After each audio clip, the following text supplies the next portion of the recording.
30만 취업 준비생들을 책임지는 취업장인 취준마입니다. MBTI는 Myers-Briggs Type Indicator의 약자이고요. 정신분석학자인 카를 융의 심리 유형론을 토대로 만든 성격 유형 검사 도구입니다. 이 MBTI 유형은 16개로 총 나눠지고요. 각각의 유형에 따라 성격 유형을 알 수 있는 검사 도구라고 보시면 되겠습니다. 내가 가지고 있는 기질적인 어떤 성향이나 어떤 방향을 편안하게 느끼는지에 대해서 알 수 있고요. 이런 것들을 알고 나면 그 각 부분마다의 문제점이나 극복 방법 이런 것들도 알 수 있습니다.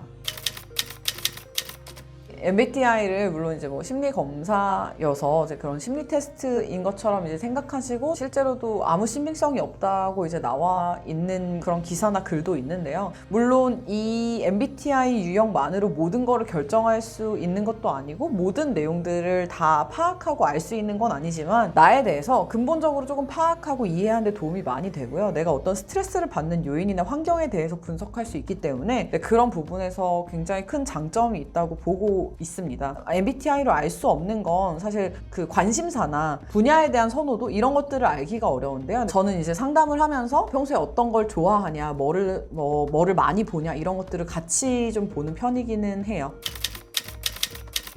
네, 뭐 보통 학교에서나 아니면 이제 뭐 그 직업 상담하는 곳에 가면 뭐 정식 검사를 해보기도 하고 아니면 이제 요즘은 온라인으로도 많이 돌아다니니까 대부분 이제 검사를 많이 해보시고 이제 또 유형에 대해서 말씀을 하시고 내 유형 뭔지 알고 나에 대해 정확히 파악했는데 난 직무를 여전히 모르겠다 이렇게 얘기하시는 분들이 많거든요. 근데 실제적으로는 그 이 유형이기 때문에 이런 직무를 해 혹은 이 유형이기 때문에 저런 직무를 해 라고 결정 지을 수 있는 도구는 절대로 아니고요. 이 유형이기 때문에 이런 직무를 함에 있어서 이런 스트레스가 있을 수 있고 혹은 이런 거에 강점이 있을 수 있고 를 구체적으로 조금 더 들어가서 파악을 해야 되는 부분이 있어서 그 부분까지를 이제 상담을 통해서 다뤄지지 못하면 MBTI는 그냥 단순히 뭐 심리 테스트랑 크게 별반 다르지 않다고 느끼실 수도 있어요. 직무랑 어떤 큰 상관이 있다라기보다 직무를 함에 있어서 어떤 요소의 스트레스를 갖고 어떤 요소를 잘할 수 있는지를 파악하는 도구인 게 더 맞고요. 그리고 이제 아직도 직무를 모르겠는데 이 유형을 가지고 뭘 할 수 있냐라고 하면 사실 답변하기가 굉장히 어려운 부분들이 없지 않아 있습니다. 취업을 준비하는 데 있어서도 사실 이 유형에 대한 부분들이 내가 어디서 스트레스를 받고 어떤 강점들이 있는지를 좀 파악해 볼 수 있는 것들도 있어요. 그러니까 예를 들면 ENTP나 ENFP 분들은 한 분야에 계속적으로 몰입하기보다는 여러 분야에 관심을 두고 뭔가에 쉽게 좀 질리는 분들이 많으신데 이런 유형의 경우 이제 공부하는 방법이나 아니면 취업을 준비하는 유형에 있어서도 계속적으로 뭔가 패턴을 바꿔주면서 해야 된다든지 아니면 뭐 거꾸로 ISTJ나 ISFJ 이런 분들은 또 어떤 체계를 가지고 어떤 틀이 있어야 되는 분들이기 때문에 규칙을 세우고 해서 취업을 준비하다든지 뭔가 이런 식으로 활용은 가능합니다. 그래서 나의 유형에 대해서 정확하게 이해하고 있고 그 부분을 활용해서 취업을 하고 싶다라고 하면 아까 말씀드렸듯이 뭐 학습의 패턴이나 아니면 준비하시는 방법에 있어서 이를 활용해 보시는 것도 좋은 방법이 될 수 있습니다.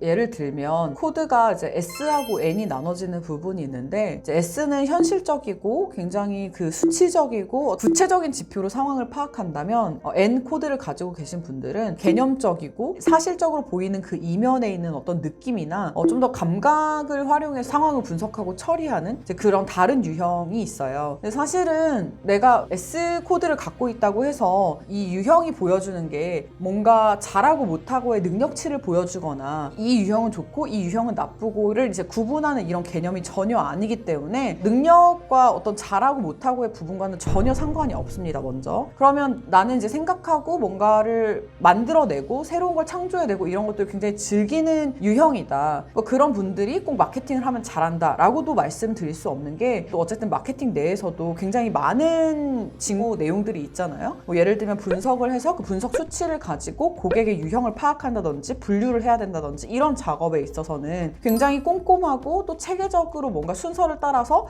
그 순서에 맞게끔 업무를 처리해야 되고 해야 되는 부분들이 있는데 그 부분들은 오히려 반대인 코드, 그 S 코드를 가지신 분들, 이제 사실과 지표를 통해서 이제 그 상황을 파악하고 이해하시는 분들이 더 잘 맞을 수도 있는 부분인 거죠. 그래서 저는 어떤 유형을 가지고 직무를 할 수 있다 없다를 구분짓는 것 자체가 뭐라고 해야 될까요? 이게 뭐 맞다 틀리다를 말할 수 없는 부분이라고 얘기를 해드리고 싶고요. 어떤 직무 직무들마다도 어떤 업무를 하냐, 어떤 것들을 하냐에 있어서 내가 편안하게 느끼고 잘 할 수 있고 또 잘 몰입할 수 있는 게 있고, 모든 것은 동전의 양면 같기 때문에 모든 게 좋을 수만은 없거든요. 반면에 문제점이 있기 때문에 그런 부분들까지 충분히 파악을 하고 나의 이런 단점을 극복하기 위해서 뭐를 해주면 되는지를 파악하는 게 더 맞다고 봅니다. 그래서 직무를 선정하실 때 MBTI 코드를 활용해서 만약에 직무를 선정을 하신다면 내가 이 직무를 함에 있어서 이 유형이 어떻게 도움이 되고 어떤 부분을 극복해야 되는지를 반대로 생각을 해주시는 게 훨씬 더 여러분이 이제 직무로 접근하시는데 더 도움이 많이 된다고 보시면 되겠습니다. 제가 앞으로도 이제 이런 MBTI 관련된 내용들을 가지고 제가 실제 상담하는 어떤 내용들을 같이 좀 접목시켜서 말씀을 드릴 건데요. 다시 말씀드리지만 특정 MBTI라고 해서 어떤 직무를 못하고 이런 것들이 있는 것도 아니고 이렇기 때문에 라는 어떤 시선이나 편견을 가지고 접목시켜서는 큰 오류를 범할 수 있기 때문에 그 부분에 대해서 여러분이 어떻게 접근을 하시는 게 좋은지에 대한 방향, 그리고 16가지 유형마다의 어떤 특징이나 여러분이 이럴 때 어떻게 극복하셔야 되는지에 대한 내용들을 하나씩 다뤄보도록 하겠습니다. 많은 관심 가져주시고요. MBTI에 관련돼서도 더 잘 활용하셔서 취업에 도움 되시길 바랍니다. 좋아요, 구독 많이 눌러주세요.